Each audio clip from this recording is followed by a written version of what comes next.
আমাদের সবার ওই একটা ফ্রেন্ড আছে না, যে কিনা পরীক্ষার আগের দিন বলে দোস্ত আমার একদম পড়া হয় নাই, কালকে আমি ফেল করব, আমাকে দিয়ে কিচ্ছু হবে না। এন্ড দেন পরীক্ষায় 190 পায়, সিজিপিএ 3.8 পায়, এন্ড তারপরে আবার বলে দোস্ত আরো ভালো করতে পারতাম, আর একটু পড়া উচিত ছিল, এই সিজিপিএ দিয়ে কি হয়, আমাকে দিয়ে কিছু হবে না। রাইট? এন্ড দেন আমাদের আরেক ধরনের কিন্তু ফ্রেন্ড আছে, যে পরীক্ষার আগের দিন মনের আনন্দে ঘুরে বেড়াচ্ছে, পরীক্ষায় 140 পেয়েও বেশ খুশি। চিন্তা করে দেখো, এক ফ্রেন্ড সে ভাবছে পরীক্ষা জিনিসটা অনেক কঠিন, পরীক্ষা এখন আসেও নাই কিন্তু তার কাছে পরীক্ষাটা অনেক কঠিন। আরেকজন অনেক সহজভাবে নিচ্ছে।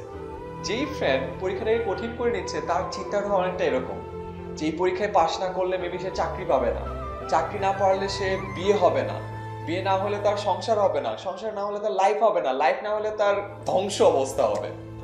আরেকজন চিন্তা করছে একটা পরীক্ষায় তো আরেকটা অপরচুনিটি, লাইফে হাজারটা অপরচুনিটির মতো এই অপরচুনিটিটাও আসছে, মেবি সে আরেকটা অপরচুনিটি সামনেও পাবে, মানে সহজভাবে নিচ্ছে। সেম পরীক্ষা, একজন অনেক কঠিন করে দেখছে, একজন অনেক সহজ করে দেখছে, পরীক্ষা কিন্তু এখন আসেও নাই, তার আগেই এই অবস্থা। আমাদের লাইফটাও কিন্তু সেম একটা পরীক্ষার মতো। অনেকের দৃষ্টিভঙ্গির কারণে লাইফটাকে সে অনেক কঠিন ভাবে নেয়, যে লাইফ অনেক কঠিন, আমাকে দিয়ে কিছু হবে না, আমি ফেল করবো, এন্ড ভালো কিছু করার পর বলে না এটা তো হইলো না, আরো কিছু করা যেত।